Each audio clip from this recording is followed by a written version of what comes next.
বাংলাদেশকে আবার ভিক্ষুকের জাতি করে দেওয়া, এটাই বোধহয় এদের পিছনে ষড়যন্ত্র। তো আমার এটাই অপরাধ যে আমি মানুষের জীবন মান উন্নত করার জন্য কাজ করেছি, আর সেই জায়গাগুলিকে হামলা করতে হবে। সেটাই হচ্ছে সব থেকে দুঃখজনক যে 3 রাত অক্লান্ত পরিশ্রম করে বাংলাদেশটাকে যখন একটা জায়গায় নিয়ে আসলাম, আজকে সেখানে দেখি এই একদিকে জ্বালা পড়া সব কিছু।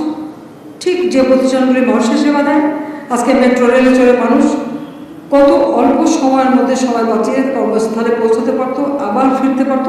সেখানে ছাত্ররা, চাকরিজীবী, সাধারণ মানুষ সবাই তো যেতে পারত। সেই স্টেশনগুলি পুড়িয়ে এখন ট্রাফিক জ্যাম, মানুষের কষ্ট। আমি তো কষ্ট লাঘব করেছি, কিন্তু যারা এইভাবে আগুন দিয়ে পুড়িয়ে মানুষের সেই কষ্টে আবার ফেলে দিল, তাদের বিচার দেশের মানুষকে করতে হবে। আমি এখানে সকলের সহযোগিতা চাই। আর এইভাবে মায়ের কোল খালি হোক এটা আমি চাই না, কারণ আমি তো বাবা মা সব হারিয়েছি, আমি তো জানি আমার কাছে কত কষ্ট। কিন্তু সেই কষ্ট বুকে নিয়ে কেউ ফিরে আসতে এদেশের মানুষের জন্য, এখানে আমার তো কোনো চাওয়া পাওয়া নেই। আমি তো আমার ছেলে মেয়ের জন্য কিছু করিনি, শুধু তাদের লেখাপড়া, নিজেরাই চাকরি করছে, নিজেরাই পড়েছে, আমি কতটুকু করতে পেরেছি। কিন্তু আমি দেশের মানুষের জন্য করেছি। আজকে অন্তত মানুষের ভাত খাবার ব্যবস্থা, চিকিৎসা ব্যবস্থা, তাদের কাজের সংস্থা সবই তো করে দিচ্ছে। যখন আমরা একটা উন্নয়নশীল দেশের মর্যাদা পেলাম, তখনই এই তাণ্ডব করে ঠিক যে জায়গাগুলি মানুষের সেবা করে সেই জায়গাগুলিতেই আঘাত।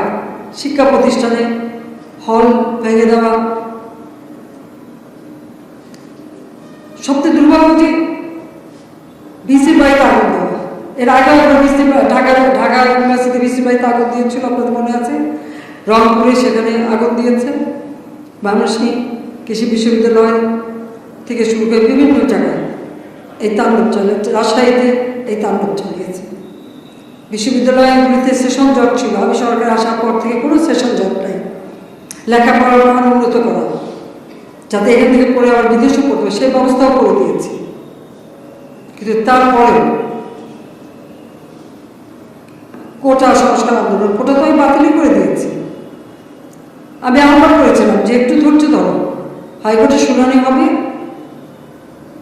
হাইকোর্ট যে রায় দেয় না, তারপরেও এই আন্দোলন হবে। আজকে এই এতগুলি মানুষের জীবনের ক্ষতি হলো, এতগুলি পরিবার ক্ষতি হলো, এর দায় দায়িত্ব কাদের? আমি দেশবাসীর কাছে সেই আহ্বান জানাবো যে এই ধরনের ধ্বংসযজ্ঞের জন্য এই দেশকে নিয়ে একটু চালাতে না পারি। আমি সকলের সাহায্য চাই, আর আমি চাই না মায়ের কোল খালি হোক আর এবার মানুষ অসহায় হোক। তারপরে এটাই অপরাধ যে আমি মানুষের জীবন মান উন্নত করার জন্য কাজ করেছি, আর সেই জায়গাগুলিকে হামলা করতে হবে।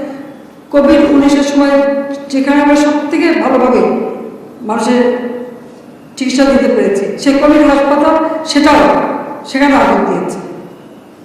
এটা কী ধরনের খেলা? যাকে আমি আর কিছু বলতে পারি না।